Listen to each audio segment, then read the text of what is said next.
Ok, ya están por acá. Bueno, ¿qué piensan ustedes? ¿Será que la seguridad informática es lo mismo que seguridad de la información? ¿Cómo lo ven?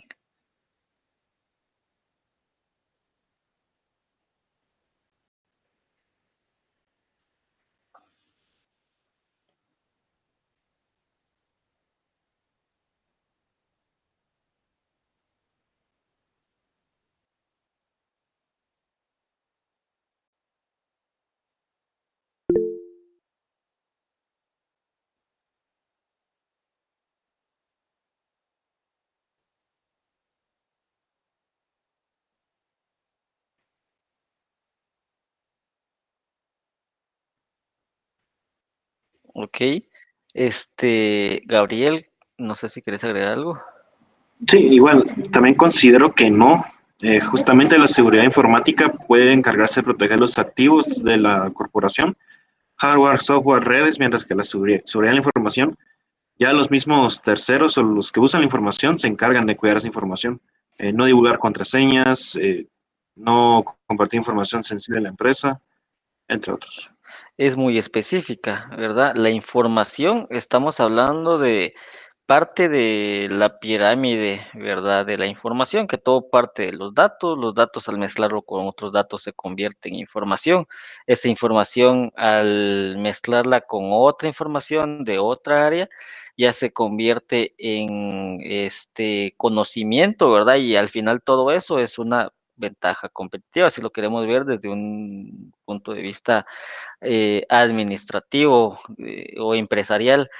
Y información, entonces, algo específico. Informática es algo ya muy general. Ahí ya no estamos hablando solamente de los datos como tal, sino estamos hablando ya de toda o cada una de las partes que conforman a toda la empresa desde el punto de vista de tecnología, ¿verdad? Informática, seguridad del medio informático, este, como procesos, técnicas, métodos que buscan procesar información, e información es todo lo que puede contener información, que si lo queremos llevar al punto más bajo, que serían básicamente los datos como tal, ¿verdad?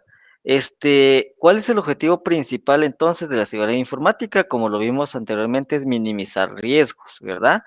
Y para minimizarlos, en primer lugar, tenemos que identificarlos y los identificamos desde las amenazas, las ponderamos, ponderamos la probabilidad y el impacto, eso nos lleva a tener una ponderación del riesgo y el objetivo es minimizarlo, ¿verdad? Creo que aquí vimos, bueno, si aquí nuestros riesgos son de, por ejemplo, 6 y el otro de uno, ¿cuál va a ser el riesgo aceptable? ¿Verdad? Si aquí antes vimos que pues, tal vez muchos riesgos vamos a tener que aceptarlos, pero no se trata únicamente de, bueno, si acá tenemos que nuestro riesgo es de 6 o es el más grande es una infección por spyware, lo que podemos hacer es aceptarlo tal y como está. No se trata de eso, ¿verdad? Sino se trata de, bueno, lo voy a aceptar, pero voy a tratar de reducir a un 4 o a un 5.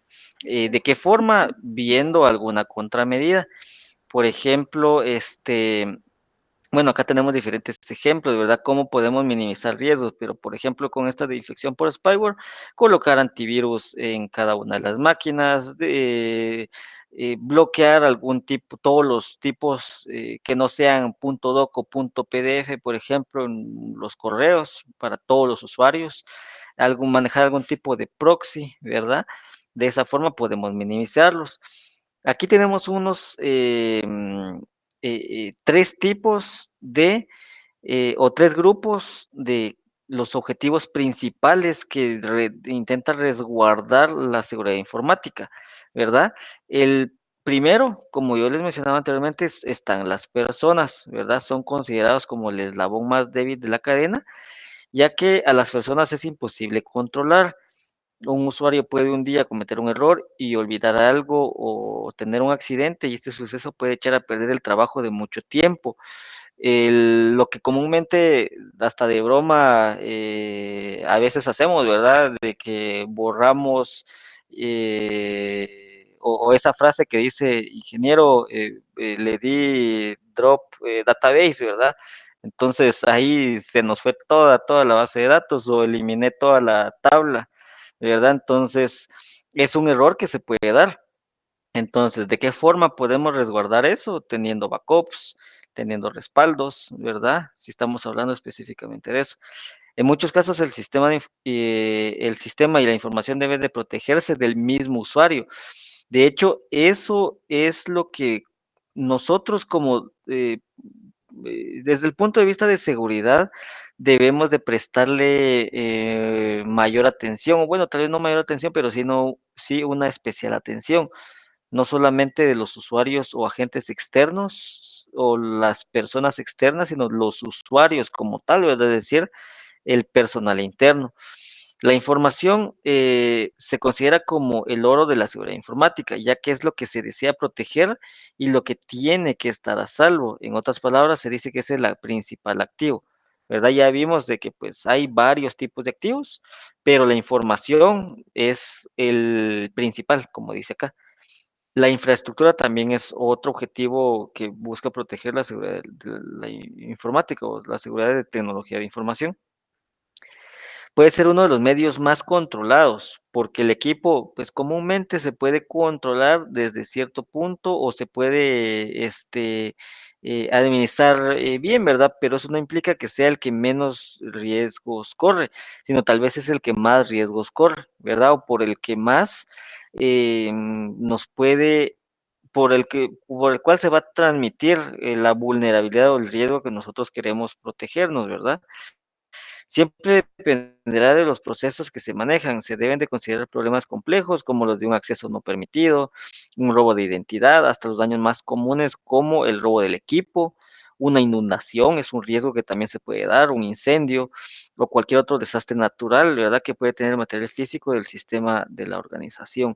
Entonces, si nos damos cuenta, al final la seguridad informática abarca prácticamente todo, desde los datos como tal, pasando por la infraestructura, equipo, la tecnología o las telecomunicaciones y los usuarios, las personas, ¿verdad? Básicamente abarca todo. Y acá tenemos el triángulo de la seguridad informática o las bases, que en primer lugar tenemos, bueno, no hay una que sea más que otra, ¿verdad? Sino al final las tres se deben de cumplir si nosotros queremos catalogar a la seguridad informática con buenas políticas, ¿verdad? Tenemos entonces la confidencialidad. Ya esta pues nos habla de que, por ejemplo, pensemos ahorita en una base de datos, ¿verdad? ¿Cómo se aplica la seguridad informática a una base de datos? Por ejemplo, confidencialidad nos está hablando de que el usuario o los usuarios que quieren ingresar a la base de datos lo puedan hacer mediante ¿qué? Mediante una identificación, ¿verdad? En este caso sería nuestro login, ¿verdad? Nuestro usuario con el que nosotros vamos a ingresar. Desde ahí estamos diciendo o nos estamos identificando y estamos haciendo como que el primer filtro, ¿verdad? De que, bueno, este usuario puede o no puede ingresar a la base de datos. Porque si ya pudo ingresar al servidor es porque sí tenía permisos. Y nuevamente regresamos a que eso es confidencialidad, ¿verdad? Y si ya pudo ingresar, bueno, si pudo ingresar al servidor, vamos a ver si puede ingresar a la base de datos, ¿verdad? Entonces, desde ahí empezamos a ver la confidencialidad. Y dentro de la base de datos, ¿qué es lo que puede hacer? Puede ingresar a las diferentes tablas y aquí ya nos conectamos a la integridad. Bueno, si sí puede ingresar a nuestra base de datos y si puede ingresar también a nuestras tablas, ¿qué puede hacer en las tablas? ¿Verdad? Puede borrar, puede insertar o simplemente puede leer. ¿Verdad? O actualizar. Eso es lo que bajo este ejemplo, de esa forma se manejaría o se explicaría la integridad. Y la disponibilidad, pues, básicamente que la base de datos, cuando yo quiera ingresar a la base de datos, que pueda hacerlo, ¿verdad? Que no esté disponible o que no esté algún tiempo sin prestar los servicios para los cuales fue realizada esta base de datos. Entonces, esto se los estoy mencionando con un ejemplo de base de datos, pero no necesariamente va debe de manejarse o va a estar enfocada a una base de datos como tal, sino puede estar enfocada a cualquier cosa que sea parte de la tecnología de la información, ¿verdad?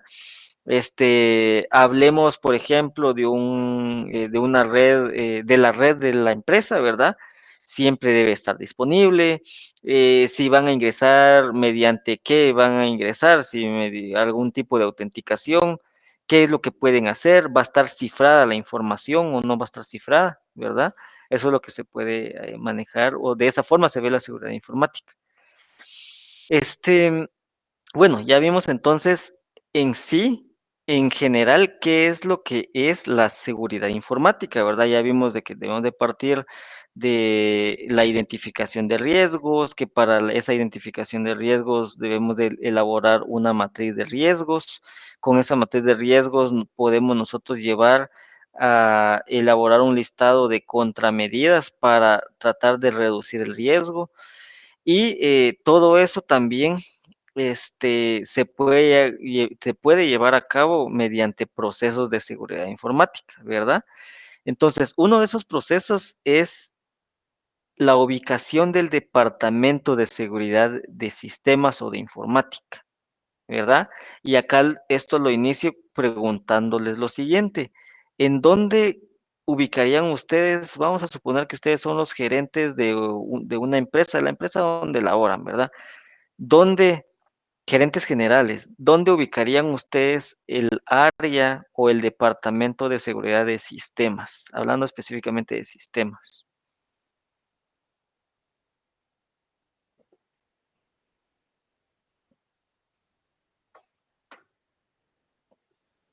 ¿Alguna idea?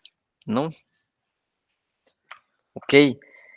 La ubicación recomendada, aunque no muchas veces pasa así, pero la ubicación recomendada del departamento de seguridad de sistemas es un área que debe ser un área que sea independiente o que tenga total libertad del propio departamento de sistemas, ¿verdad? Y acá lo coloco, sí, acá lo coloco mediante este organigrama. Tenemos a un gerente general, tenemos una gerencia de ventas, tenemos a un gerente de producción, X cantidad de gerentes, tenemos al gerente de sistemas y tenemos al gerente de seguridad. ¿Por qué creen ustedes que no está acá, sino está en un área paralela, ¿verdad? ¿Por qué creen ustedes que está de esa forma?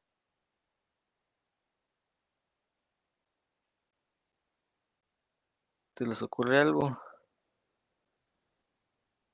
De hecho, acá, al lado, estaría un gerente de auditoría de sistemas, ¿verdad? Entonces, ¿por qué es que está al lado? Porque vamos a imaginarnos bueno, vamos a mencionar el siguiente caso.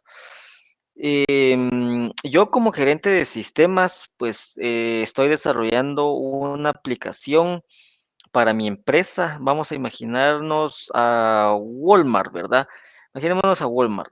Yo soy el gerente de sistemas de Walmart y pues a la gerencia general le he indicado que pues voy a habilitar una aplicación desde iOS y Android en donde los usuarios van a poder hacer sus compras, ¿verdad?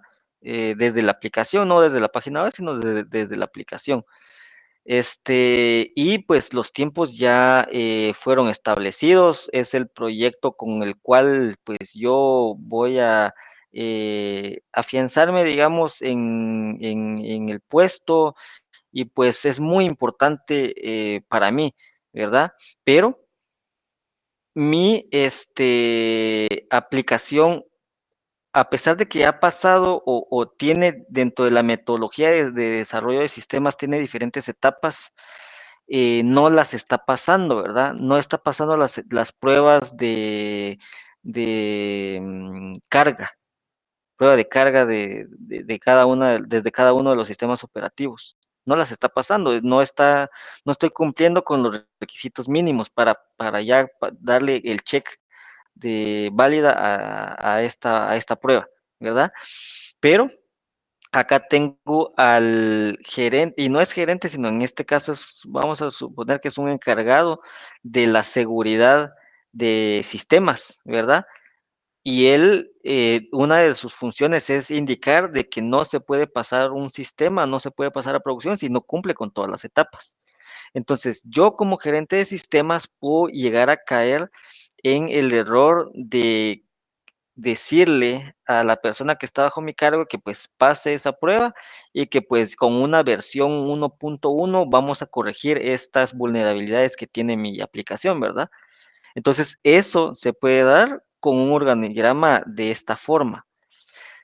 Por eso es de que, o ese es uno de tantos motivos por los cuales debe de existir una gerencia o un área encargada y que sea independiente, que se encargue de la seguridad, ¿verdad? ¿Por qué? Porque debe tener una total libertad, incluso como lo menciono en este caso, la ubicación, vamos a ver, el área de seguridad informática debe tener el poder de detener un proyecto. Bueno, si no está pasando o no está cumpliendo con los requisitos mínimos para ya pasar la producción, pues no debe de pasar a producción, ¿verdad? Sin importar qué consecuencias le traiga a la empresa eso, ¿verdad? Porque el riesgo siempre puede expandirse si yo habilito la aplicación de esa forma, ¿verdad? O puedo pasarla, o puedo yo dar mi salvedad, ¿verdad? O dar mi informe, mi dictamen de que, pues, bueno, no cumplió con esta parte y pues ya no es de mi responsabilidad, si tiene algún problema en un futuro, ¿verdad? Entonces, y ese es uno de los motivos por los cuales debe tener total independencia, ¿verdad? Si el área de seguridad informática dependiera del área de sistemas, podrían haber problemas, por ejemplo, los lanzamientos de proyectos, una puesta en producción, validaciones, pruebas, podría haber un conflicto de intereses. La ubicación correcta es cuando depende del gerente general o incluso de la junta directiva, ¿verdad? Por eso aquí les mencionaba o les daba una pista del gerente de auditoría. Es muy similar a una gerencia de auditoría porque ellos también tienen una total independencia, ¿verdad? Que eso lo vamos a ver la próxima semana. Bueno, ¿alguna pregunta hasta el momento? ¿Vamos bien? Sí, Inge, todo bien. Vamos bien, ingeniero. Va, muy bien. Bueno, entonces yo les hablaba antes sobre dos tipos de seguridad, ¿verdad? Que van a ser que mi riesgo, aunque yo lo esté aceptando, pueda de alguna forma minimizarlo mediante dos tipos, la seguridad activa y la pasiva. Entonces, la seguridad, empezamos por la activa, ¿verdad? La seguridad activa es la que intenta protegernos de los ataques mediante la adopción de medidas que protejan los activos de la empresa, ¿verdad? Intenta protegernos. Sí, por aquí les coloqué algunas palabras clave. La seguridad activa es la que se encarga de evitar, de prevenir o de ser proactivos, ¿verdad? De cualquier tipo de ataque, de cualquier tipo de amenaza que pueda existir. Por ejemplo, vamos a ver una empresa que todos, sigamos con Walmart, ¿verdad? Vamos a ver, ¿qué tipo de ataques puede sufrir Walmart? Elaboremos esta tablita, el listado de amenazas. Mencionemos tres tipos de amenazas. Bueno, quedémonos no solo con una por cuestiones de tiempo y para que sí nos alcance. Una amenaza que quieran mencionar ustedes para Walmart. Hablando específicamente de sistemas, desde la página web, por ejemplo. Podría ser un ataque de negación de servicio a su portal de compras. Ajá, exacto, su servidor puede sufrir un ataque de denegación de servicios. Vamos a ver, continuemos con ese. ¿De qué forma nosotros podemos hacer o cumplir con la seguridad activa para ese tipo de ataques? Es decir, ¿cómo nosotros podemos evitar prevenir o ser proactivos para ese ataque? ¿Qué se les ocurre?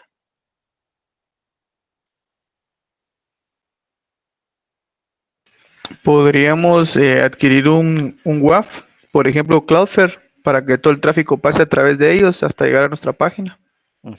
De esa forma filtramos las IPs que nos están haciendo peticiones, ¿verdad? Entonces, de esa forma, nosotros estamos evitando o estamos previniendo de que, aunque esa amenaza exista, aunque ese riesgo exista y siempre va a existir, nosotros estamos previniendo, ¿verdad? Entonces sí, muy buen ejemplo.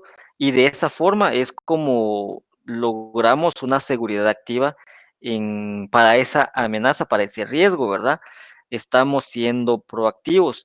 Pero bueno, vamos a ver, ya el riesgo o la amenaza, vamos a hacerlo de esta forma.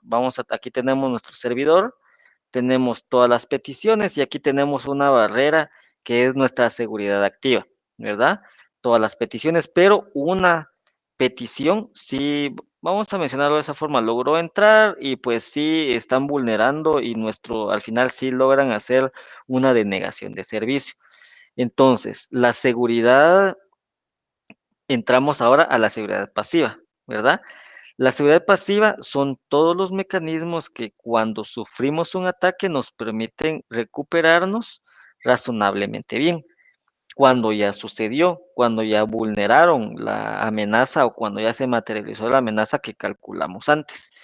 Entonces, palabras clave acá, recuperarnos, restablecernos o reactivarnos, ¿verdad? Entonces, bajo ese mismo ejemplo, ataque de DOS, ¿qué podemos hacer para recuperarnos o para restablecernos? ¿Qué se les ocurre?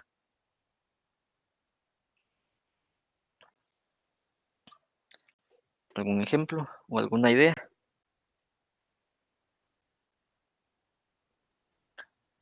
Una de las cosas que podemos hacer ahí es tener replicación, ¿verdad? De los servidores, un servidor espejo, que bueno, ya vulneraron listo, no hay problema.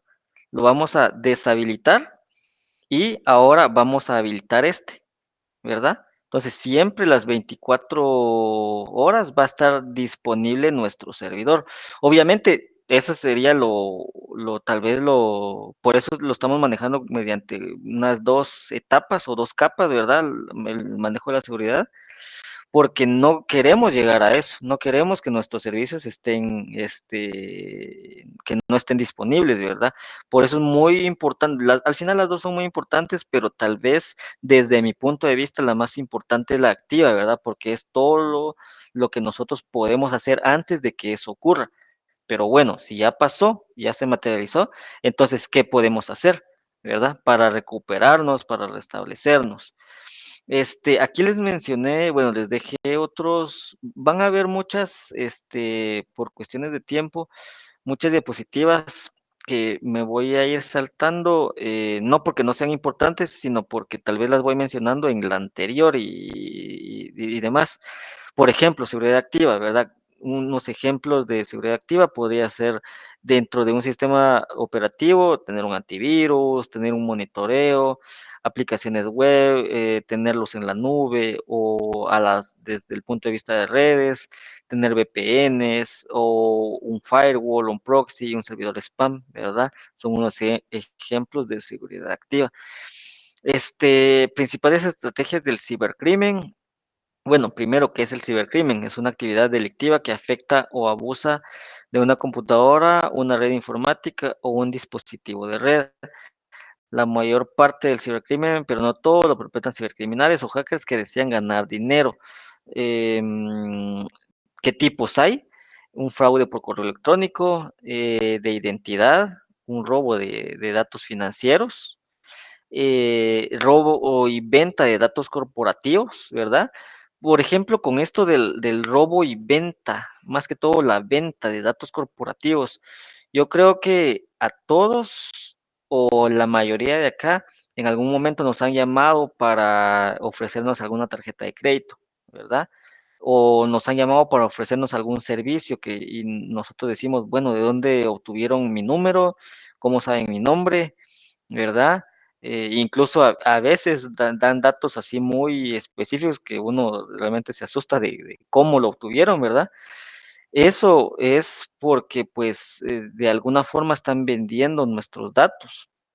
Y aquí es a donde existen muchas formas y muchas veces nosotros, tal vez por no desconocimiento, porque tal vez sí conocemos de cómo se pueden robar nuestros datos personales, pero sí porque realmente así es como funcionan las aplicaciones. No sé si alguna vez ustedes cuando descargan alguna aplicación le dan a aceptar, pero sin leer todo lo que nosotros estamos permitiendo, como el acceso a fotos, el acceso a ubicaciones, al micrófono. Eso pasa bastante, ¿verdad? Entonces, acá en Guatemala, bueno, ¿por qué les menciono eso? Porque acá en Guatemala no existe como tal una regla o una ley que proteja nuestros datos como tal, a comparación de México. México, por ejemplo, tiene, y si quieren ustedes pueden hacerlo de esa forma. Ustedes, por ejemplo, si ustedes están suscritos a Netflix o a Amazon, ustedes pueden enviarles directamente un correo a, por ejemplo, info@amazon o averigüen bien cuál es el correo de contacto con ellos directamente para consultándoles cuáles son los datos que ellos tienen de ustedes, ¿verdad? Seguramente, bueno, no seguramente, sino ellos están obligados a responderles ese correo y mandarles la información de la que poseen. ¿Por qué les mencionaba esto? Porque muchas veces está sucediendo esto. Acá en Guatemala está sucediendo una venta de los datos, ¿verdad? De las personas, pero como no hay una ley que regule y que se aplique directamente o que castigue directamente a las empresas, sucede eso, ¿verdad? Entonces ahí se los menciono y me recordaba de eso al leer esto, ¿verdad? La venta de datos corporativos, porque es otra forma que puede existir del delito cibernético, ¿verdad? Ciberextorsión, ataques de ransomware, criptohacking, ciberespionaje, por ejemplo, phishing, ¿verdad? Bueno, por ahí mencionaban que sí conocen el phishing, ¿verdad? O alguien que no lo conozca, que levante la mano, porque eso puede ser pregunta de examen, y así lo mencionamos, ¿no? Si conocen qué es phishing, va. Un ataque de DOS distribuido. ¿Cuál es la diferencia? Consulta en general, ¿cuál es la diferencia entre un DOS y un DDoS, que sería el de negación de servicio distribuido? ¿Qué es el DDoS? ¿Alguien sabe? ¿O cuál es la diferencia? ¿No? Luis Enrique, adelante. Gracias, Denis. En este caso, digamos, el ataque de negación de servicio normal, digamos, digamos, en este caso, es de forma, digamos, geográfica, es de forma local, digamos, o sea, pertenece a una zona geográfica definida y el distribuido es en este caso, por ejemplo, a través de botnets que están creadas en diferentes ubicaciones geográficas y desde esas diferentes ubicaciones geográficas pues hacen el ataque a una víctima. Exacto, sí, ahí está. Por ejemplo, lo que mencionabas muy bien con el DOS es que el ataque viene desde una misma, llamémoslo dirección IP, ¿verdad? Desde esa misma dirección IP están llegando todas las peticiones. Entonces, ¿qué es lo que hace un equipo de detección o de filtrado? Bueno, viene de la misma IP, es un ataque de negación de servicio. Vamos a cancelar todas las peticiones de esa misma IP o desde de ese mismo grupo o segmento de IPs, ¿verdad? Porque vienen del mismo lugar. Pero el ataque de negación de servicios distribuidos se refiere a que, como mencionaba Luis, va a venir de diferentes lugares, diferentes ubicaciones, por lo tanto, van a pasar el primer filtro, porque va a decir, bueno, varias peticiones están viniendo de diferentes lugares, por lo tanto, son clientes, ¿verdad? Y hay que dejarlos pasar. Entonces, pero ya sabemos, o bueno, realmente es un ataque, ¿verdad? El que está sufriendo nuestro servidor. Y por eso es de que es más fácil que este ataque se llegue a dar. Más difícil de realizarlo, pero más fácil y también más difícil de detectarlo. Entonces, ¿qué podemos hacer nosotros para detener o protegernos del cibercrimen?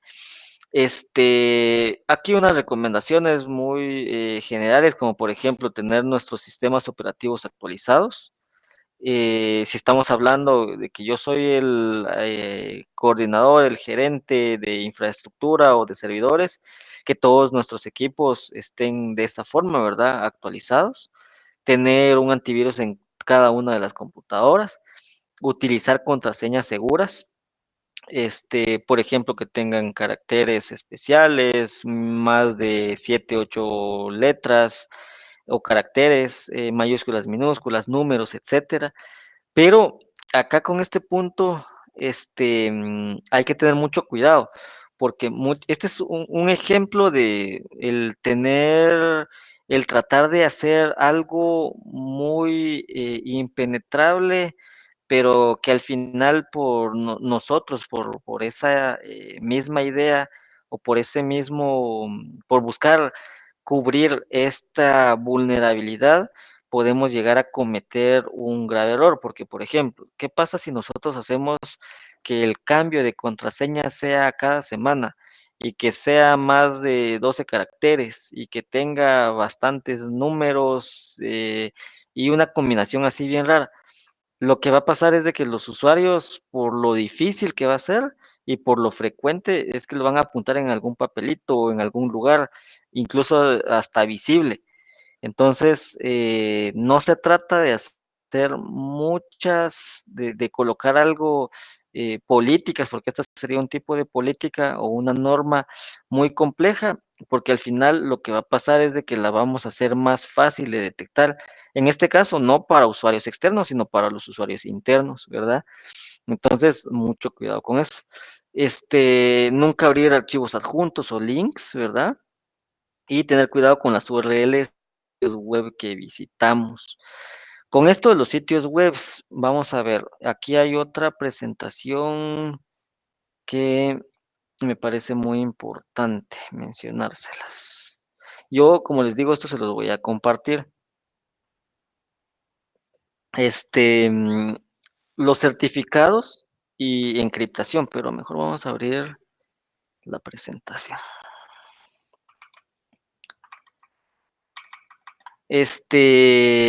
¿Alguien sabe qué es un certificado web? ¿Habían escuchado? ¿Los habían usado? Luis, adelante. El certificado es como una firma digital que identifica que un sitio es auténtico y seguro. Es seguro que es quien dice ser, ¿verdad? Por ejemplo, dentro del certificado, ahí sí que es básicamente lo mismo que nosotros tenemos en un certificado en papel, ¿verdad?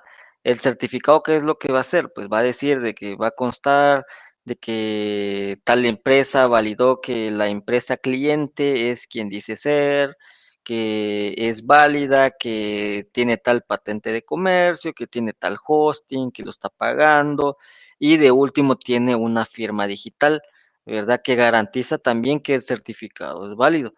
Dentro del certificado nos garantiza que la información está encriptada y que si está encriptada, bajo qué algoritmo, ¿verdad? Entonces, en primer lugar, ¿qué es un certificado? Es una confirmación de identidad y contiene información que se utiliza para proteger datos o establecer conexiones seguras de red. muchas veces lo que nosotros hacemos o lo que comúnmente hacemos es que cuando entramos a una página, entremos a Amazon, ¿verdad? A Amazon.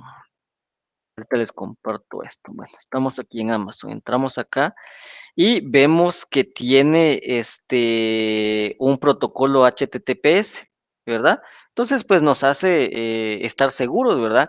Pero si nosotros queremos estar aún más seguros de que realmente el sitio donde estamos comprando la información que se está transmitiendo está segura, lo que podemos hacer es verificar el certificado, ¿verdad? Entonces, acá podemos ver y nos dice, bueno, el certificado es válido. Veamos, ¿verdad? ¿Cuál es el certificado? Dice que el certificado fue emitido a Amazon.com, la empresa que lo emitió. Si se dan cuenta, aquí dice CN, que eso de CN, que es eso de OU, lo tengo acá también para que ustedes lo repasen. Aquí está las abreviaturas. Una CEA es una autoridad de certificación, es la empresa, ¿verdad?, que está emitiendo el certificado. Un RA es una autoridad de registros, una BA es una autoridad de validación. Vamos a ver, yo recuerdo que aquí les tenía que era eso del CN, creo que no está. Bueno, creo que solo les coloqué en estos 3 puntos. Vamos a ver. PM no es esto, no, solo esto les coloqué, ¿verdad? Pero aquí está, esto que está aquí, que es el emitido por, es el CA, ¿verdad? Es la empresa que está emitiendo el certificado como tal, que en este caso es DigiCert Global CA, ¿verdad? Aquí está el CA G2, que la empresa, el nombre corporativo, digámoslo de esa forma, se llama DigiCert Inc., ¿verdad? El periodo de validez del certificado como tal es de 1 año prácticamente, ¿verdad? Tiene un algoritmo SHA y si queremos entrar a ver más detalles del certificado, es que, pues bueno, es la versión número 3, que este es su número de serie, que tiene un algoritmo de firma SHA de 256, ¿verdad? Con cifrado RSA, ¿verdad? La validez que ya la mirábamos antes. Aquí está la clave pública que es de 2048 bits, ¿verdad? Me entendería yo que es muy segura. Vamos a compararla con una más pequeña, con una empresa más pequeña. Mencióneme algún nombre de alguna empresa que sea de Guatemala y que sí tenga ventas en línea, pero que no sea muy grande.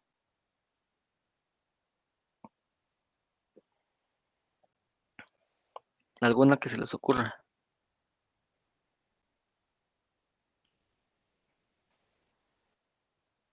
¿Cuál se les ocurre? Vamos a ver. País, tal vez. País, sí, puede ser país. Vamos a entrar a país. País.com, ok. Aquí está país. Ok, tenemos aquí a país.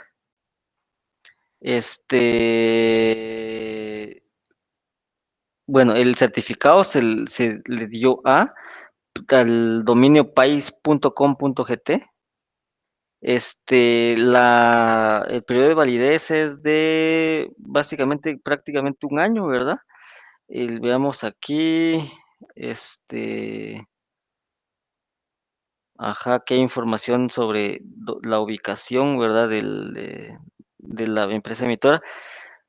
Aquí vemos la clave pública, que esto a mí es lo que me da también mayor como que confianza de comprar en alguna página, ¿verdad?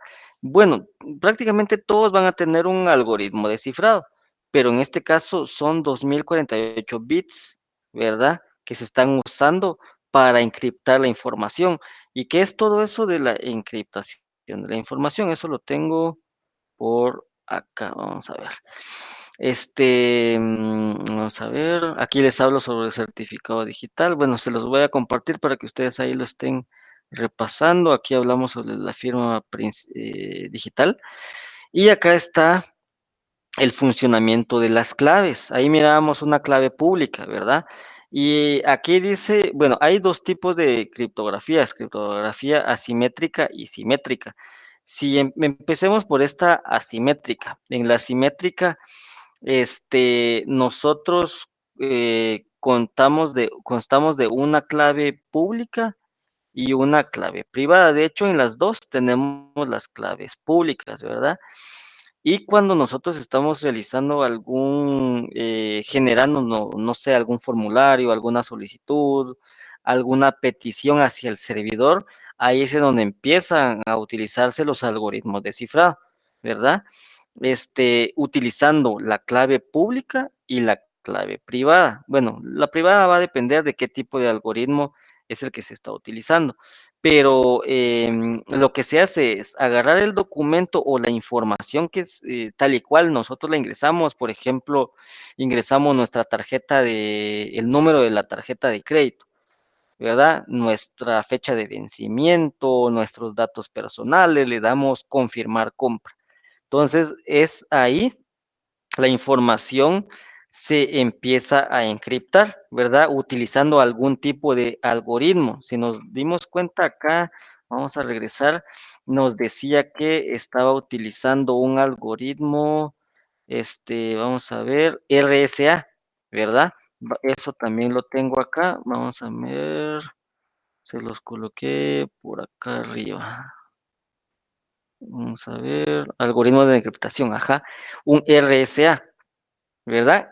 Están utilizando un algoritmo asimétrico, ¿verdad? Entonces, si es un algoritmo asimétrico, por lo tanto, están utilizando dos tipos de claves. Obviamente, la que sí va a aparecer publicada es la clave pública, ¿verdad? Que es la que estábamos viendo acá.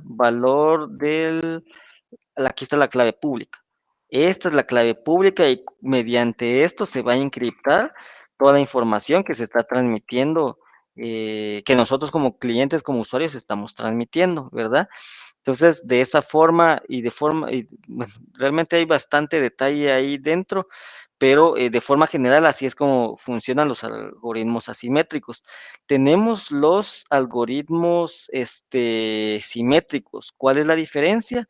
Que utilizan la misma clave para los dos procesos, tanto para cifrar y descifrar, ¿verdad? Si nos damos cuenta, aquí tenemos la clave única y es pública. Va el documento, se utiliza algún algoritmo simétrico, ¿verdad?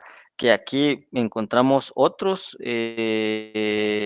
algoritmos simétricos, está el DES, el 3DES, el AES, que aunque sea la misma clave, tal vez nosotros decimos, bueno, está bastante sencilla de desencriptar o de saber. Realmente no es así, ¿verdad? Por aquí creo que les coloqué un flujo de cómo funciona. Ajá, aquí está, ¿verdad? El AES, ¿verdad? El AES es un tipo de cifrado simétrico. Y si nos damos cuenta, lo que está haciendo es mediante diferentes tipos de ciclos, empieza a cifrar la información. Por ejemplo, mientras más grande sea la cantidad de bits que se están utilizando para cifrar la información, pues obviamente es más difícil de saberla o de descifrarla. En el caso de los que vimos decía 2048 bits, o sea, realmente es bastante compleja, ¿verdad? Partimos desde los 128 bits, o si se dan cuenta dice simétrico, el cual tiene bloques de 128 bits, ¿verdad? Entonces, realmente sí, aunque sea una clave que pues en teoría, si lo queremos ver de esa forma, ya se sabe, porque es pública, pues realmente es compleja de saber o de descifrar. Entonces, bueno, les mencionaba eso porque es una forma de cómo nosotros podemos, aquí estaba, no, ¿dónde estaba? Aquí estaba, protegernos o detener el cibercrimen, ¿verdad? Por esto, mediante esto de los sitios web, ¿verdad? Entonces, aquí les coloqué una imagen de cómo los diferentes tipos de ataques de cibercrimen afectan a las empresas en Latinoamérica. Si vemos el principal, independientemente de qué tipo de empresa sea, si es pequeña, mediana o grande, una infección de algún virus o un malware, los puede afectar, ¿verdad? Pero si vemos esta de phishing, se da más en empresas grandes, ¿verdad? O un fraude interno-externo.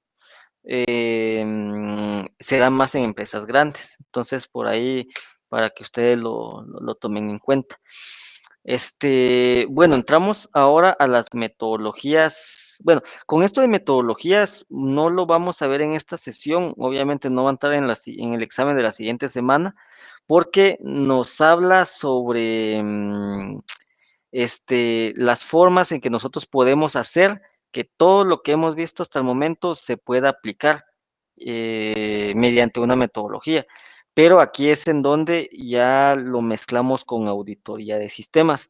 Entonces, mejor prefiero mencionarlo detenidamente la próxima semana, porque vamos a estar hablando mucho de auditoría, ¿verdad? Entonces, tanto ISACA como ITIL, todo eso pues entra en la parte de auditoría, o como COVID, ¿verdad? Es parte de auditoría de sistemas, o lo vamos a tocar como parte de auditoría de sistemas. Vamos a ver, ¿qué tipos de ataques hay? Pues ya vimos las formas en que nosotros podemos atacar o las formas en que nosotros podemos defendernos, ¿verdad?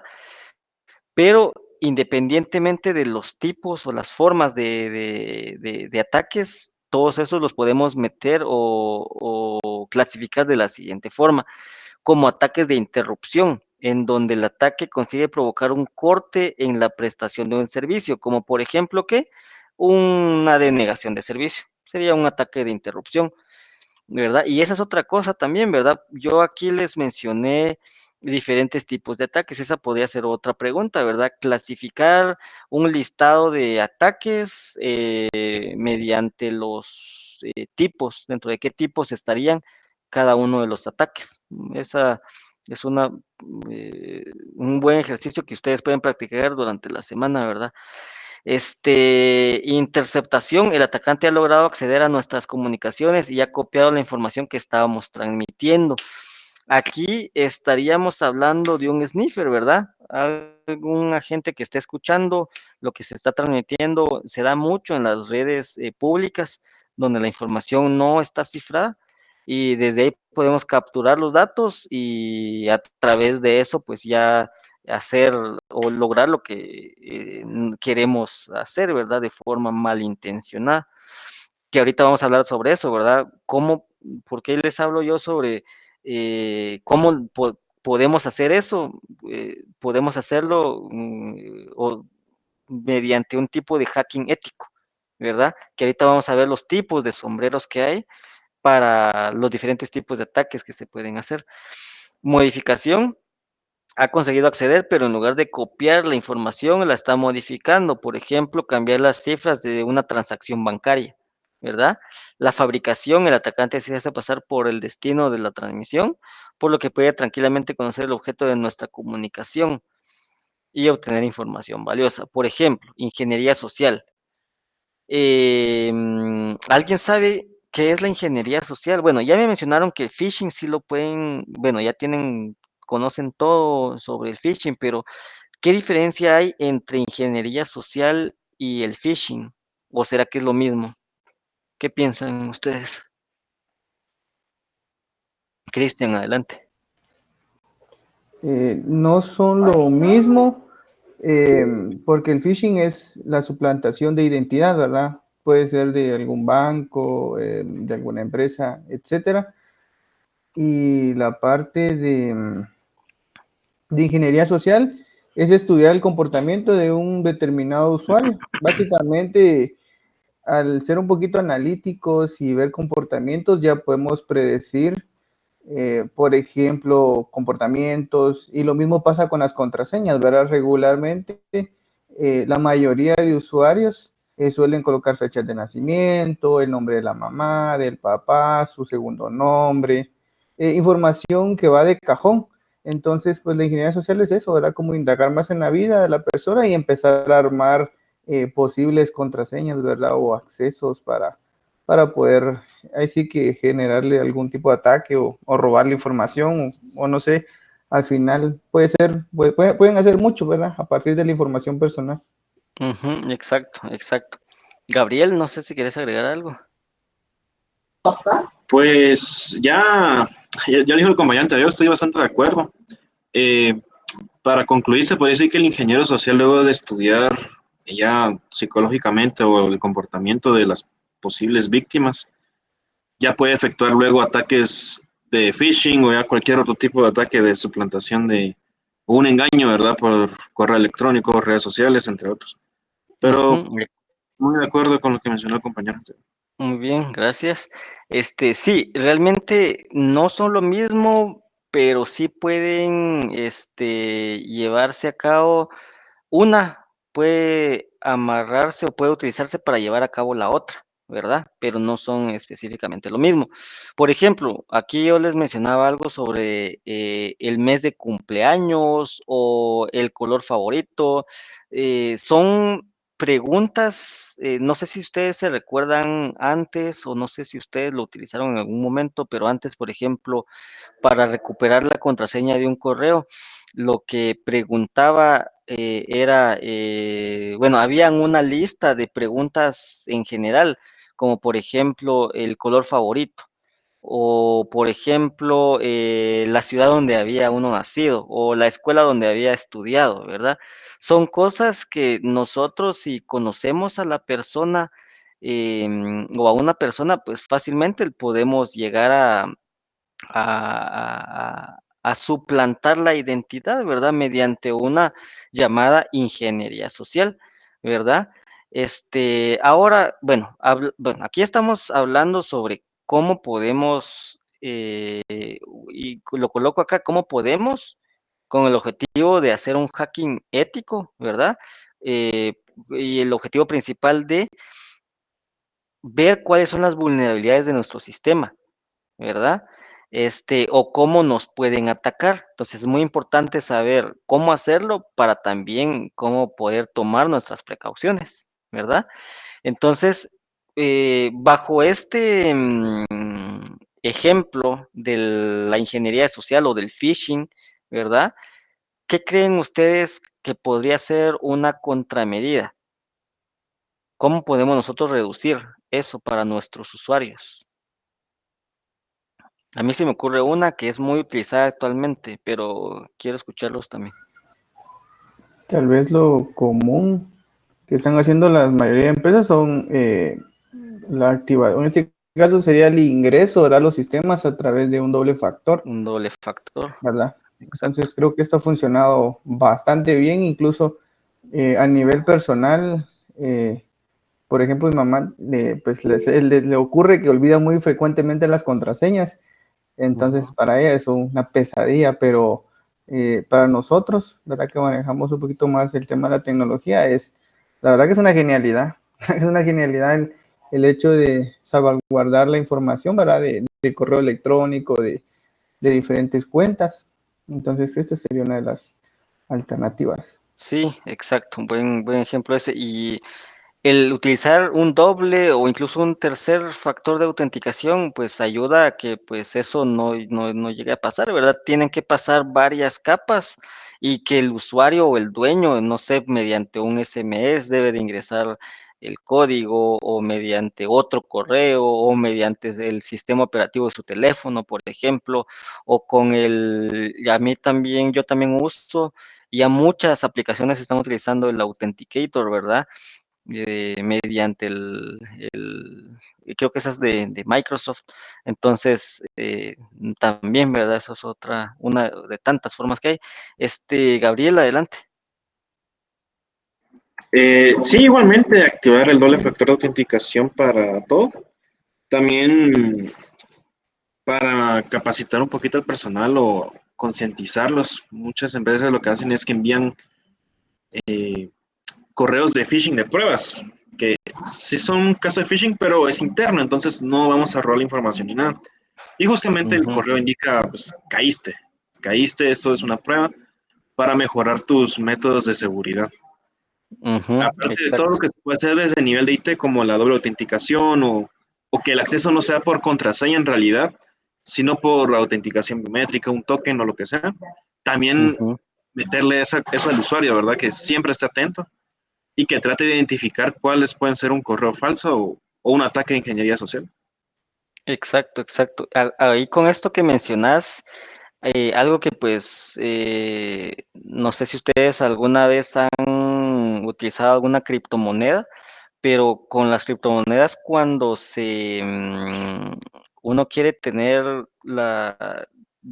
quiere comprar más o quiere tener ya bien identificada o sí, bien verificada su cuenta, ¿verdad? Debe de presentar un documento un documento de identificación, que obviamente debe coincidir con una foto, con un video de uno. Entonces, sí, también eso es muy efectivo, ¿verdad? Lo que mencionabas, ¿verdad, Gabriel? Sobre las otras formas, no solamente la contraseña como tal, sino un reconocimiento facial, ¿verdad? Un lector de huellas, algo así. Excelente. Luis, adelante. Gracias, Inge. Yo de igual forma, de acuerdo con lo que mencionaron los dos compañeros, también bueno, en otro caso que podría ser, y al menos es uno que yo en lo personal utilizo mucho, es, digamos, cuando ingreso a cualquier sitio web, por lo regular ingreso para empezar unas 2 o 3 veces usuarios y contraseñas falsas. Por ejemplo, ingreso en usuario texto, cualquier texto, y en mi contraseña cualquier número y textos, para evitar en algunos casos, debido a que por más, digamos, que nuestras contraseñas sean seguras, por más de que tengamos criptografía, hay muchos casos, por ejemplo, en algunos ataques, vamos a ver si se me ocurre ahorita uno, por ejemplo, cuando hay envenenamientos por DNS, por ejemplo, para suplantar sitios web. En este caso, pues como al final es la clonación del sitio, y a veces las URLs por los atacantes están bastante bien ofuscadas, digamos, que ni siquiera nos percatamos, o sea, la URL prácticamente la vemos como la legítima, incluso los certificados vemos que están súper bien, pero por el nivel de ofuscación que tiene, prácticamente no nos percatamos de eso, y introducimos la contraseña, el password, y nos tira el típico mensaje de que nuestro usuario contraseña No es el estaba correcto. mal. En ese momento pues ya se envía esa información al atacante, y luego sí ya nos redirecciona al sitio A la oficial. original. Exacto. Exacto, pero por lo regular yo utilizo eso, por lo menos unas 2 o 3 veces ingreso usuarios y password erróneos, y por lo mismo que después unas 2 o 3 veces pues ya se redirige al A la sitio original. original. Exacto.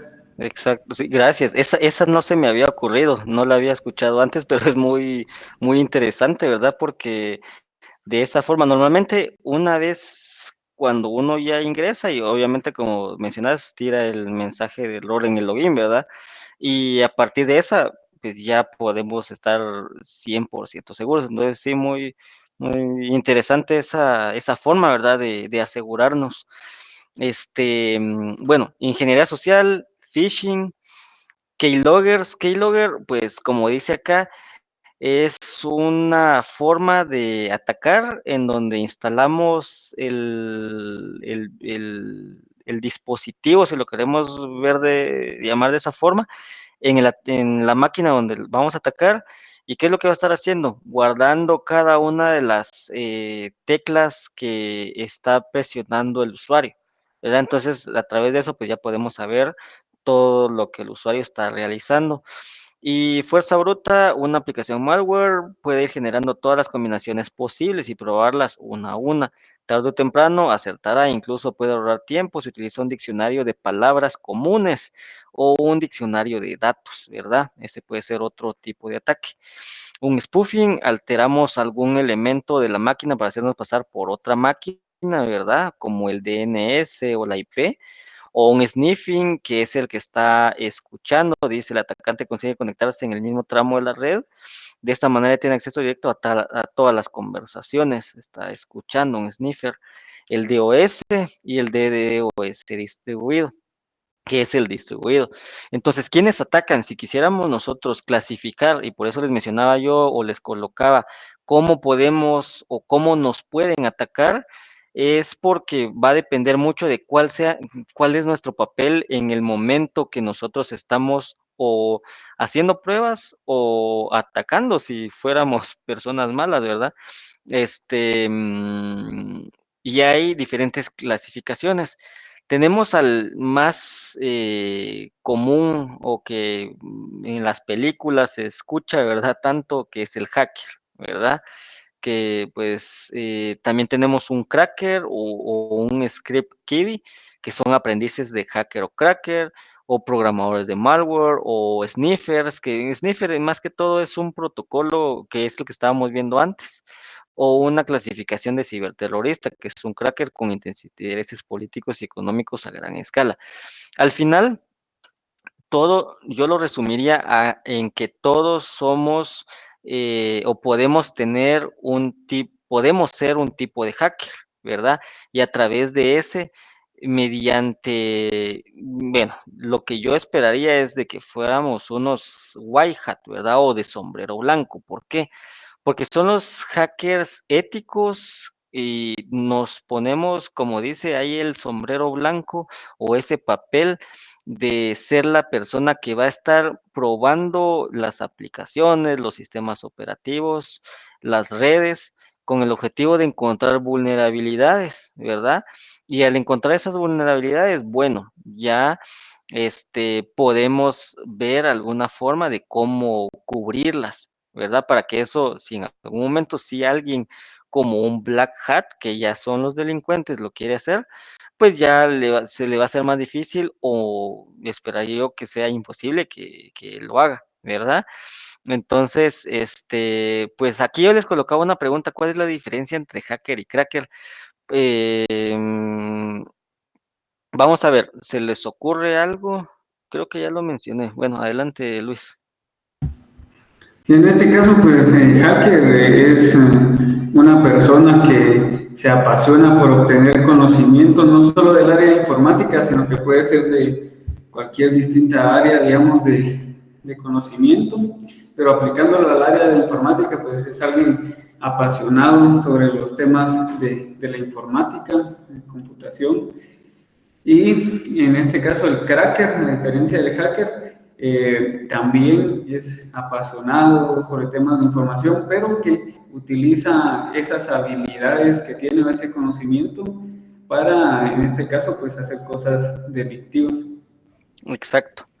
Y de hecho, no sé si ustedes han escuchado el término para también ya reforzar a lo que Luis decía, el de voy a craquear la aplicación. Antes se escuchaba mucho, ¿verdad? Está craqueada, mi sistema operativo está craqueado y así. Entonces, este sistema que instalé está craqueado. Entonces, se asocia mucho a eso, ¿verdad? A que el cracker sería básicamente la persona con intenciones malas, que básicamente entraría dentro de la figura del black hat, ¿verdad? El black hat sería básicamente un cracker. Y el hacker es, pues, digámoslo de esa forma, la persona que intenta, como les comentaba, ver vulnerabilidades, pero con el objetivo de mejorarlas, de cerrar cualquier amenaza que pueda existir, que sería básicamente un white hat. Y aquí yo les coloqué el gray hat y hay otros colores, por ahí se los dejo de tarea para que ustedes lo investiguen esta semana. ¿Qué otras combinaciones de colores hay? Hay un rojo, o hay otras combinaciones, ahí investiguenlas para ver o saber específicamente cuál es la diferencia, pero los principales son estos dos, el black y el white, ¿verdad? Por ahí pues ya los repasamos en este momento. Hablemos ahora sobre el data center, ¿verdad? Ya hablamos sobre políticas, procedimientos, la seguridad en general de la tecnología de la información. ¿Cuáles son las bases? Vamos a ver, repasando, ¿cuáles son las bases de la seguridad? Alguien ahí que lo quiera mencionar. Sin googlearlo, ahí a, a memoria. ¿Alguien se recuerda? Creo que era guardar los activos y los datos. No, Es no. integridad, disponibilidad y Y confidencialidad. confidencialidad. Ajá, esa es la base de la seguridad informática, ¿verdad? Muy bien, excelente. Bueno, hablemos ahora sobre el data center, ¿verdad? Que pues ya vimos de que pues al final muchas de las cosas que queremos o el principal, como lo mencionábamos en una diapositiva, es resguardar los datos, la información, pero no únicamente eso, sino también dentro de toda esa cadena está resguardar la infraestructura, resguardar a los usuarios, a las personas, todos los procesos, ¿verdad? Los sistemas, pero algo muy importante es el data center. Entonces, en primer lugar, debemos de saber que para tener resguardado nuestro data center, una de las primeras cosas que debemos de tomar en cuenta es la ubicación, dónde vamos a colocar el data center, ¿verdad? Por ahí, por ejemplo, debemos de asegurarnos de que pues no exista algún tipo de riesgo de que sufra alguna inundación. Pensemos aquí en el país de Guatemala, cuáles son los departamentos que a veces lamentablemente ocurren inundaciones, sería toda la costa sur, ¿verdad? Por allá por Izabal también, pero no por eso no podemos, digamos, traernos el data center acá a la ciudad de Guatemala, sino obviamente tienen que estar allá. Eso no va a impedirnos de cómo manejarlo, ¿verdad? Lo que podemos hacer ahí es colocarlos en unos niveles más elevados, sin llevarlo, por ejemplo, vamos a ver, ¿dónde en un edificio de 10 niveles, dónde colocarían ustedes el data center y por qué? ¿En qué nivel?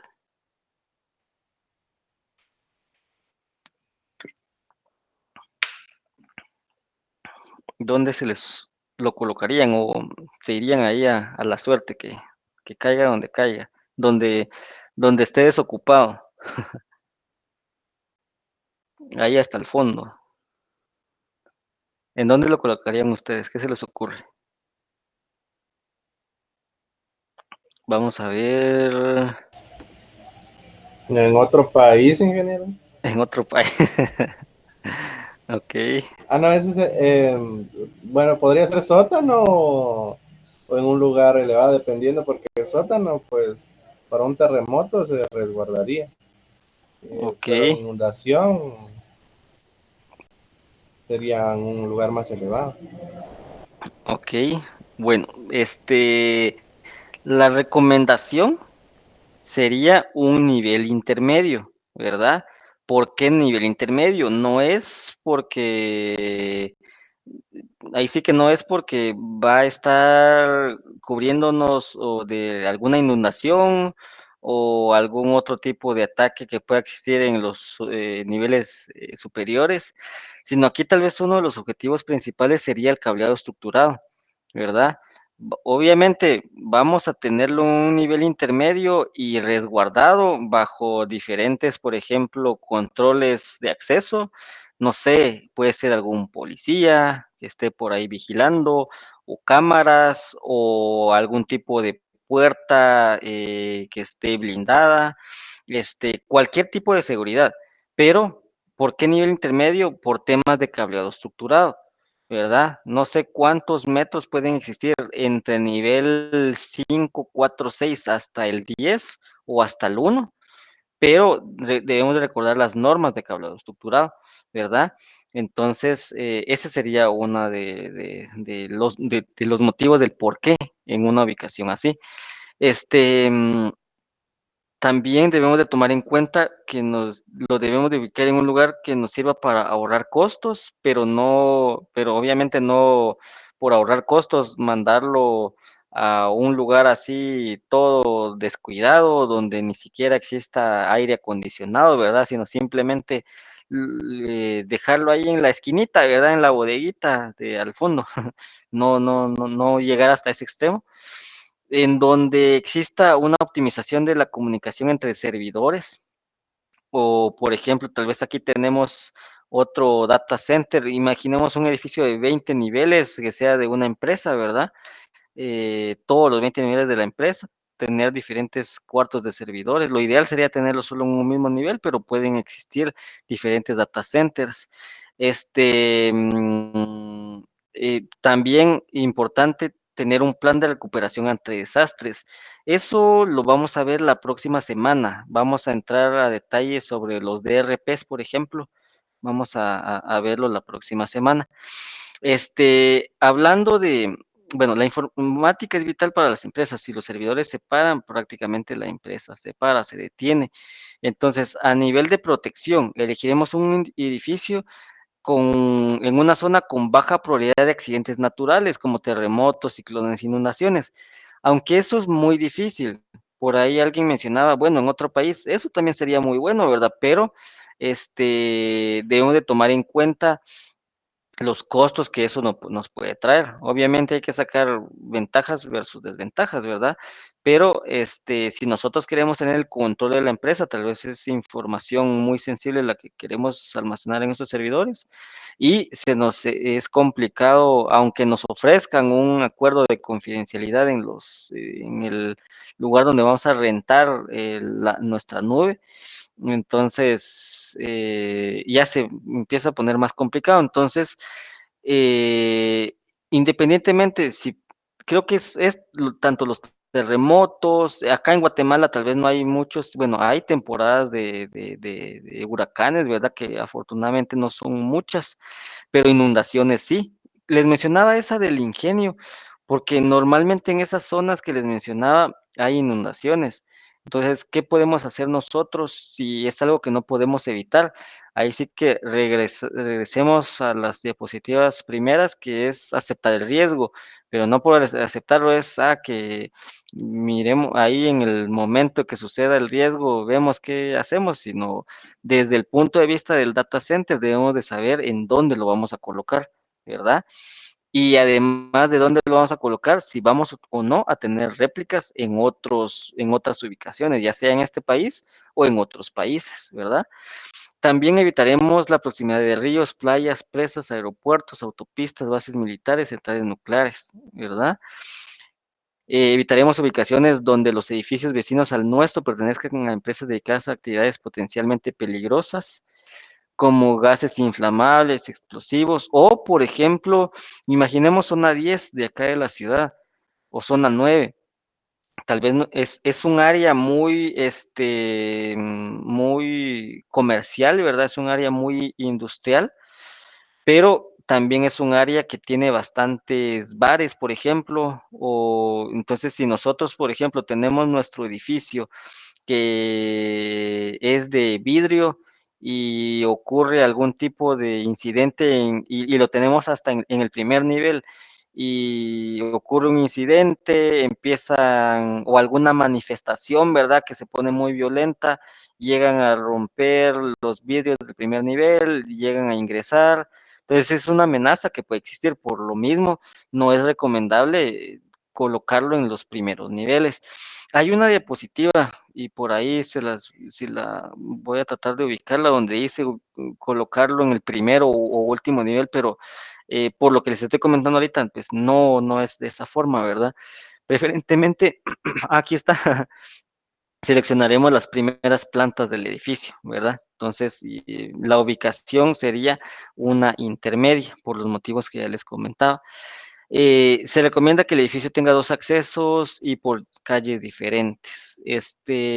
A nivel de aislamiento, la temperatura. Obviamente debe de existir un aire acondicionado, la humedad, que tenga deshumificadores, que no tenga interferencias electromagnéticas, tal vez en ese edificio de 10 niveles, por aquí pasan todas las redes de electricidad y precisamente aquí tenemos nuestro data center, entonces debemos de tener mucho cuidado con eso. Y otra cosa muy importante, el ruido que pueda ocasionar. Esto del ruido es más que todo porque muchas veces en las empresas, en el mismo nivel de TI, por el ruido que generan los servidores, también hay más personas laborando. Comúnmente son las personas de TI. Si ese es el caso, lo recomendable es tenerlo más aislado, ¿verdad? Tener algún tipo de espacio o algún aislante, obviamente que no provoque más altas temperaturas, ¿verdad?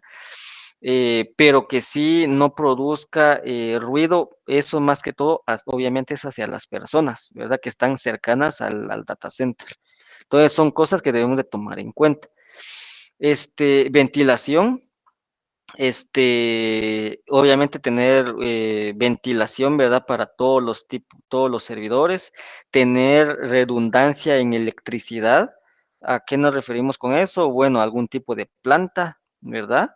O si no es planta, algún tipo de energía solar, ¿verdad? Suministro eléctrico y comunicaciones, tener controles de acceso, quiénes pueden entrar, cómo pueden entrar, es decir, con huellas, o va a existir alguna persona ahí viendo. Obviamente, tal vez lo más recomendable es tener algún tipo de control automático, ¿verdad? Mediante accesos, tarjetas, tags, cámaras, reconocimientos faciales.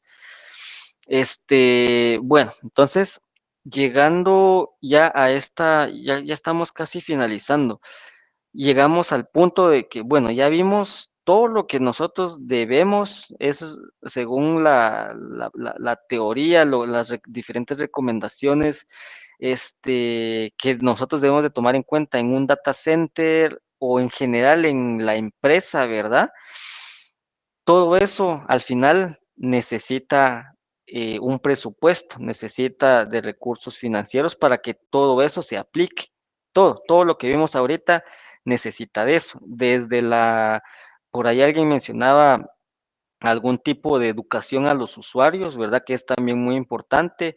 Lo mencionaba el compañero con lo de phishing, ¿verdad? Hacer algún tipo de prueba para que los usuarios, digámoslo de esa forma, caigan ante el phishing, pero no con el objetivo de hacerles algún daño, sino con el objetivo de llegar a esa educación, ¿verdad? De cómo evitar ese tipo de ataque. Entonces, todo eso al final necesita de un presupuesto financiero o de finanzas, ¿verdad? Entonces, ¿cómo manejamos todo eso? Todo eso, bueno, estamos hablando de riesgos de tecnología de información. El riesgo de tecnología de información es un tipo de riesgo operacional y el tipo de riesgo operacional es parte de el riesgo financiero, ¿verdad? Entonces, aquí lo mencionamos, ¿verdad? Obviamente, si nosotros, por ejemplo, no tomamos las medidas necesarias para cubrirnos para comprar, por ejemplo, un antivirus, eso de alguna forma o en algún momento nos va a traer un riesgo financiero. O por ejemplo, si no tenemos eso lo escuché alguna vez en una empresa que no tenían licenciamiento del sistema operativo, ellos tenían Windows, no tenían el licenciamiento de Windows, lo tenían solo en el servidor y las demás máquinas pues estaban básicamente de gratis. Entonces, obviamente las personas de Microsoft lo detectaron y eso en primer lugar, podía generar pérdidas financieras. ¿Por qué? Porque podía haber ya entrábamos a temas legales, ¿verdad? Pero nos lleva a un riesgo operativo, ¿verdad? A pesar de que estamos hablando de tecnología. Entonces, al final, a lo que quiero llegar con esto es que con el riesgo tecnológico, vamos a borrar esto, y podemos llegar a tener una metodología del manejo del riesgo, ¿verdad? Riesgo, recordemos que está asociado directamente a la seguridad. O sea, si nosotros queremos, por ejemplo, en nuestra empresa, implementar una metodología para analizar cómo está la seguridad de nuestra empresa, desde el punto de vista tecnológico, podemos seguir estos 7 pasos. En primer lugar, hacer un inventario de activos, ¿verdad? ¿A qué me refiero con eso? Bueno, inventariar equipo, mobiliario, inventariar personal, sistemas, bases de datos, ¿verdad? Todo, ahí sí que básicamente entra todo. Luego vamos a clasificar la información, ¿verdad? Que está dentro de nuestros activos y la vamos a clasificar como pública, como confidencial, como secreta o como ultra secreta. Por ejemplo, alguien trabaja acá en un banco, levanten por ahí la mano, no en qué, sino solo en un banco, ¿no? ¿No? Ok, va.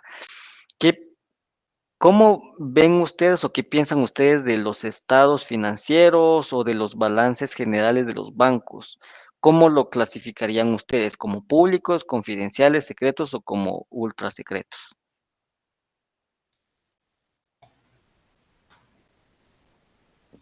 Como top secret. Como top secret, dice Cristian. Ok, ok. Yo entendería que sí sería un top secret, ¿verdad? Sin embargo, para este tipo de empresas que son empresas financieras, esta información, este tipo de libros, sí son públicos. De hecho, ellos los publican, si no estoy mal, a cada 6 meses o a cada año, si no mal recuerdo, o a cada mes, ¿verdad? Pero sí lo están publicando todos los años en los principales diarios del país. Ahí están colocando los balances de saldos. O de hecho, si ustedes entran a las páginas de cada uno de los bancos, aseguradoras, cualquier entidad financiera, ahí aparecen, ¿verdad? Ahí aparece la información que para otro tipo de empresas sí va a ser secreta, ¿verdad? O un top secret. Entonces, a eso se refiere este punto de cómo nosotros vamos a clasificar la información para la empresa a la que le queremos hacer el análisis de seguridad, ¿verdad? Luego entramos al BIA o al Business Impact Analysis. Este es un análisis, va muy de la mano con vamos a ver, creo que está por acá, vamos a ver, con el cálculo de los riesgos. De hecho, para llegar a hacer ajá, aquí está en el 4 también. Para llegar a ser el vía, ¿verdad? Debemos de partir de la matriz de riesgos. Entonces, ¿por qué es que, bueno, dándoles ahí un tip de qué también puede venir en el examen, puede venir ahí una matriz de alguna empresa, ¿verdad? Ustedes hacen los riesgos, las vulnerabilidades, hacen la lista de vulnerabilidades, hacen toda la matriz de riesgo, en base a eso pues también deben de colocar contramedidas y eso también nos puede llevar a cómo todos esos riesgos pueden impactar a nuestra empresa, ¿verdad? Para algo que vamos a ver la próxima semana, eh, que no exista una continuidad del negocio, ¿verdad? Eso entraría o sería parte de este vía. Luego llegamos al punto número 4, que es la probabilidad de impacto. Y aquí les coloco, muchas empresas pueden tener la misma vulnerabilidad, pero no a todas impacta igual. Creo que lo mirábamos en la matriz, ¿verdad? Y la probabilidad de impacto. Entonces, esto básicamente sería nuestra matriz. Luego entramos al análisis del riesgo. Aquí, pues, les menciono que la junta directiva, pues, es muy importante porque al final ellos son los que nosotros podemos, como ingenieros en sistemas encargados de la seguridad de la tecnología, podemos recomendar, pero al final ellos son los que van a autorizarnos el presupuesto, ¿verdad? Para llegar a tener diferentes riesgos aceptables. Contramedidas, ¿qué es lo que podemos hacer para que todo lo que detectamos acá se reduzca, ¿verdad? Y luego llegamos a algo muy importante y acá se los menciono, no se trata de poner muchas contramedidas, ¿verdad? ¿Por qué? Ahí se los comentaba, bueno, les hacía un ejemplo de no, no colocar contraseñas súper o ultra difíciles mediante políticas difíciles de identificar, sino que sean manejables, ¿verdad? Y lo mismo pasa con los riesgos en general. No se trata de poner una N cantidad de riesgos, perdón, de contramedidas, porque eso al final puede hacer de que sea difícil de controlarlas. Por ejemplo, hablamos de dos tipos de seguridad, ¿se recuerdan? ¿Cuáles eran los tipos? Los que eran proactivos y Activa y pasiva. activa y pasiva, va. Por ejemplo, no se trata de poner muchas activas, porque no, pasivas, ¿por qué? Porque tal vez cuando ya se materialice una vulnerabilidad, las personas encargadas, incluso ellas que son las encargadas, no van a saber qué hacer no van a saber cómo reaccionar ante tantas contramedidas que hay, ¿verdad? Entonces, mucho cuidado con eso. Y eso nos lleva a un retorno de la inversión en la seguridad, ¿verdad? Eso es un término, pues, financiero, que es el ROI, ¿verdad? Es una medida que nos puede servir desde el punto de vista financiero para ver cuándo nosotros vamos a obtener el retorno de la inversión, pero aquí estamos hablando del retorno de esta inversión que estamos colocando acá, ¿verdad? Que está enfocada a seguridad como tal. Entonces, pues bueno, no sé si tienen alguna duda, creo que ya llegamos al final. Bueno, ¿alguna duda con con todo este listado de pasos? ¿No? ¿Todo bien? Va, entonces aquí les coloqué esta también, que es ya como que un resumen de lo que vimos hoy, que la seguridad es un conjunto de acciones, herramientas y dispositivos que nos proporciona integridad, confidencialidad y disponibilidad, que esta es la base de la seguridad informática. Tenemos dos tipos, activa y pasiva. Ejemplos de pasiva, backups, uso del hardware de forma adecuada. Activa el tener software de seguridad informática, contraseñas seguras, encriptación de los datos. La seguridad nos protege contra nosotros mismos, contra accidentes y averías, contra usuarios intrusos, contra software malicioso o malware. Tenemos amenazas silenciosas como virus, troyanos, spam, phishing, ¿verdad? Y acá tengo unas preguntas. Vamos a ver, ¿quiénes no han participado? Vamos a ver si los ubico. Antonio. Ah, no, Antonio ya participó. Vamos a ver, Carlos. Carlos, ¿estás por ahí, Carlos? Carlos Giovanni. Sí, ingeniero, por aquí estoy. Va, Carlos, por ejemplo, ¿qué harías con esta pregunta? En los ordenadores de la empresa, todos llevan el mismo software, por si alguna vez necesitamos sustituir unos por otros, en cada uno instalamos las aplicaciones estrictamente necesarias o dejamos que cada usuario instale lo que quiera. ¿Qué es lo que harías?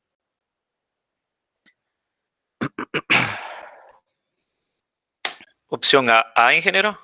Ah, todos llevan el mismo software porque por si alguna vez necesitamos sustituir unos por otros. En esta sería la B, en cada uno vamos a instalar las aplicaciones estrictamente necesarias, porque bueno, tal vez si, por ejemplo, imaginemos las máquinas virtuales que nos dan acá en la universidad o que les daban a ustedes en la universidad. Por ejemplo, ahí todas tienen el mismo software, ¿verdad? Pero ¿qué pasa en una empresa? Si hacemos lo mismo para la empresa, pues tal vez les instalamos un SQL Server a los de mercadeo, cuando los de mercadeo pues no necesitan ese sistema, ¿verdad? Entonces, en cada uno vamos a instalar estrictamente lo necesario. Vamos a ver, siguiente domingo. Vamos a ver domingo. Tengo una cuenta corriente en mi banco y me llega un correo de info@mibanco.es donde me avisan de que hay una nueva web donde cambiar las claves.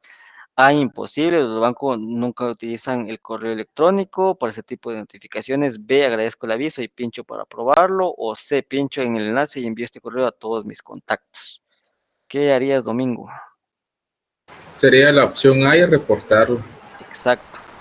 Imposible, ¿verdad? Va, muy bien. 3. El plan de recuperación de un desastre ocurrido en el centro de procesamiento de datos. Bueno, aquí tal vez bueno, alguien que la quiera responder. Sé que todavía no hemos visto los DRPs, que a eso se refiere esto, pero ¿alguien quiere responder esta pregunta?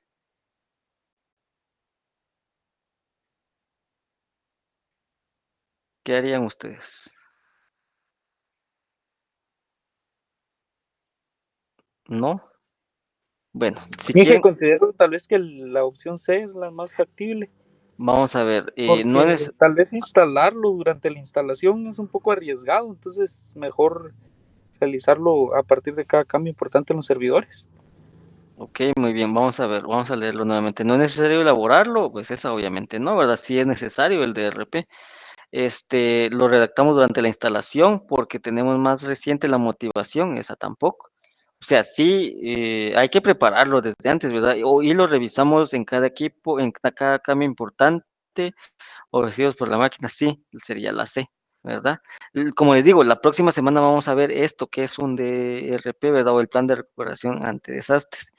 Y la número 7, vamos a ver, este, vamos a ver, Luisa, si se declara un incendio en un data center, ¿qué haría Luisa? El personal de informática debe acudir con los extintores de mano, los vigilantes de seguridad acudirán con las mangueras de agua a presión y se dispara el sistema automático de extinción que utiliza un compuesto especial que no afecta ni a personas ni a máquinas. ¿Qué haría Luisa? Tal vez la opción A. La A, el personal de informática va con todos los extintores de mano. Ok, no, aquí sería con el C, ¿verdad? Se dispara el sistema automático de extinción que utiliza un compuesto especial que no afecta ni a personas ni a máquinas, ¿verdad? Porque estamos dentro del data center, ¿verdad? Bueno, ahí estamos, ¿verdad, jóvenes? Con el tiempo y miren, exactamente a las 18:00. Bueno, no sé si tienen alguna consulta, alguna pregunta, comentarios. Yo tengo una consulta, ingeniero, disculpe. Adelante, Carlos. Es referente al examen final. Yo sé que todavía faltan algunas sesiones más, ¿verdad? Ujú.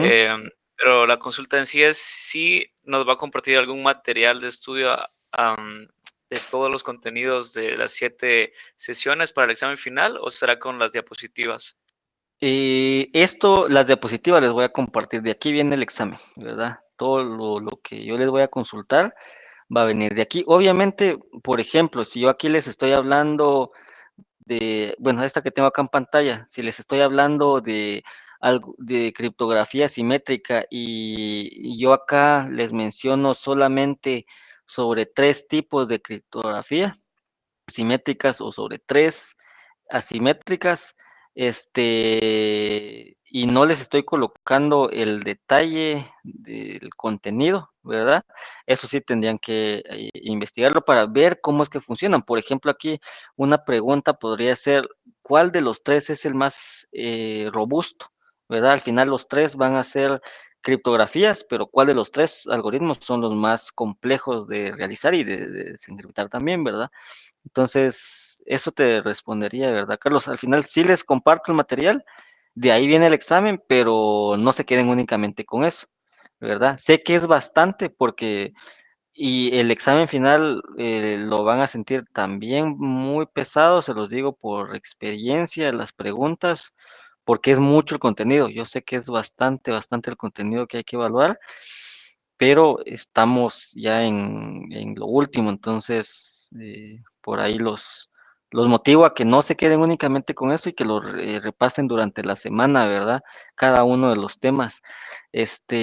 Aquí otra cosa, aprovechando que están, eh, que tengo esta diapositiva, dice investigar estos algoritmos, próxima semana a prueba. Como les dije, yo este curso lo he dado en diferentes semestres, entonces por ahí van a ver algunas cosas, vamos a ver si en esta lo tengo. Ajá. No, no lo tengo. Ah, bien, sí se los tengo.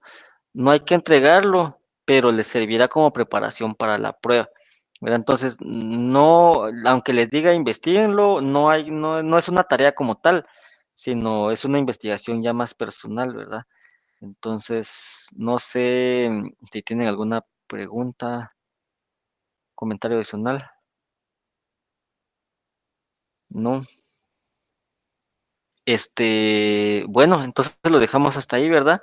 Nos vemos la próxima semana. La próxima semana sí es a partir de las 2 de la tarde. Entonces, por favor, ahí se conectan desde las 2. Ya les envié el link. Y únicamente, ¿verdad? Que pasen una buena tarde. Gracias, Buenas ingeniero. tardes. Gracias, Inge. Buenas tardes. Ingeniero, buenas tardes. Buenas tardes.